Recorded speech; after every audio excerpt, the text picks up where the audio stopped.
saja 10 tahun terakhir ini itu lebih sebagai sebagai alat kekuasaan semata karena dia tidak punya sedikit pun independensi untuk bisa menentukan mana yang baik, mana yang benar untuk kepentingan negara.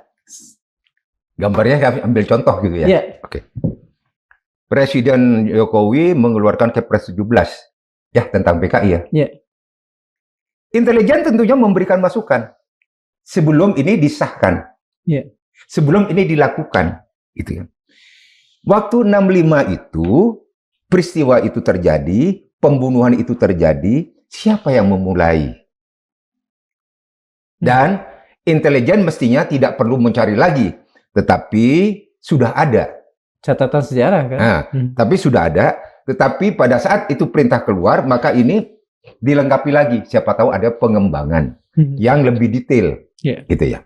Nah, kita sudah menyampaikan misalkan intelijen, jangankan intelijen, kita-kita yang di luar intelijen sekarang juga menyampaikan bahwa yang memulai itu pembunuhan adalah orang PKI terhadap tanda kutip ya kelompok Islam dan para pejabat di daerah ya, gitu. Tapi kan waktu itu tetap itu berjalan sehingga keluar Kepres 17, Impres berikutnya dan Kepres lagi keluar dalam rangka bagaimana memberikan santunan. Ini yang kita sudah berpikir waktu itu, kalau ini yang dilakukan, maka kelompok Islam atau yang dulu jadi korban gitu ya, tentunya sakit hati dong. Nah, inilah bom waktu. Tidak bisa seperti itu. Nah, begitu ini sekarang, maka rakyat, khususnya orang Islam, ya kamu enak aja kamu. Kita yang korban kok.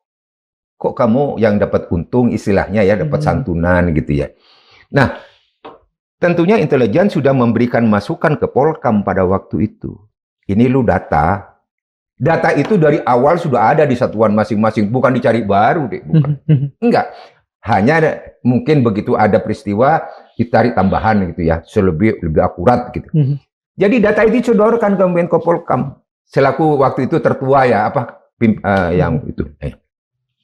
Bapak ini korban sebenarnya begini-begini, jumlahnya segini-segini.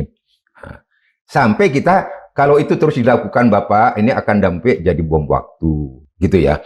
Kalau bom waktu tiba saatnya akan meledak lagi. Nah, karena kenapa?